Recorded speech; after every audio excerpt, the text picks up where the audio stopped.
I'm learning to roll with it day by day, because I woke up this morning and, having gone to bed actually really early last night, very, very tired, I got out of bed and I turn off all of my electrical devices, all of my internet at night, so I'm not woken up by alarm. So I do wake up naturally, and this morning I woke up quite a lot later than I normally would, and I went to the thermostat, to the electronic operator for the thermostat, and noticed it was quite a lot later, and I tutted at myself thinking, oh, should have been up earlier. And it says this word should.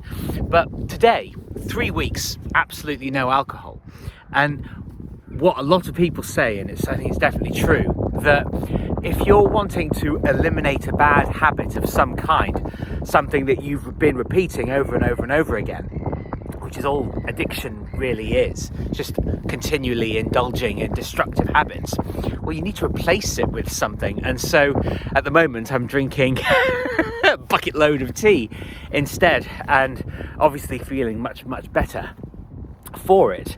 But also on the way here today, I had a plan in my mind, and plans can be good things, can be dangerous things as well. I had a plan in my mind to go on a different route, and when I got to the turning that would take me up towards the woods that I was going to walk through, I thought, I feel like going to Glorious Chatsworth today, which I am, and I actually started on the path, even though I decided, well, this isn't what I want to do.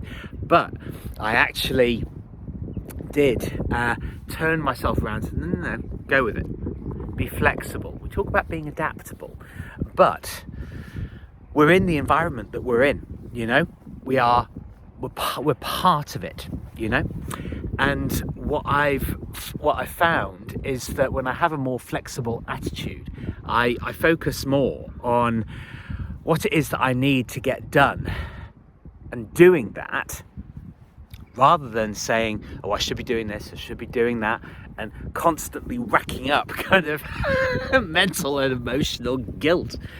It's a very powerful thing to be able to do. And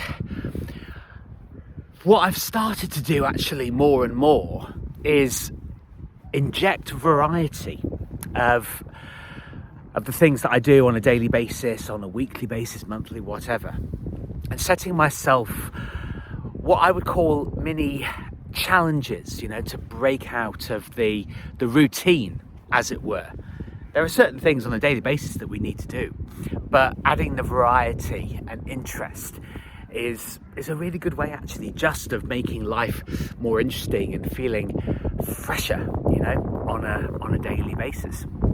So these little mini challenges might be going a slightly different route on a regular walk that I take, or taking myself off to Sheffield city centre and just sort of wandering about, or staying in and learning how to relax a little bit more, because I find that's when I get the best possible work done. It's when new inspirations arise and I start to make connections, because they say that music is the space in between notes. And if you think about it, well, there are different kinds of music. There's the relaxing classical music that you might listen to. There's more dramatic music that you might listen to, and pop and different genres and things. And you have rest periods in between sets at the gym, and and days that you train and days that you don't. And it's in those times of recovery and allowing everything to actually sink in that you can actually take the time to appreciate the work that you've already done. And this is something that I've been talking about quite a bit, acknowledgement, because people have argued for years and years and decades and even centuries about what it is to be present and whether it's even possible a thing to do. But to me, it's just about observing. And you can observe things outside of you, and that's what we think of as observation. But you've also always got to remember that you're inhabiting your life, you're living your life, you're living your life in the world, in the surroundings. So observe and acknowledge the great things that you've already done. And I might sound like a broken record on this point, but I think it's the difference between peace and war. Because we can the biggest war that goes on in the world is people being at war with themselves. Honestly, I honestly believe that. I believe that if we could get people to actually start liking themselves a bit more, and start even just a tiny bit, and people being slightly kinder to themselves, you would eliminate war. And I think it's Blaise Pascal.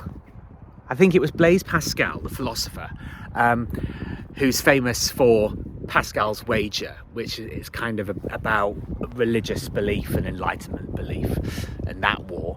But basically, I'm paraphrasing, but most of the world's miseries are caused by man not being able to sit quietly in a room, of just not being able to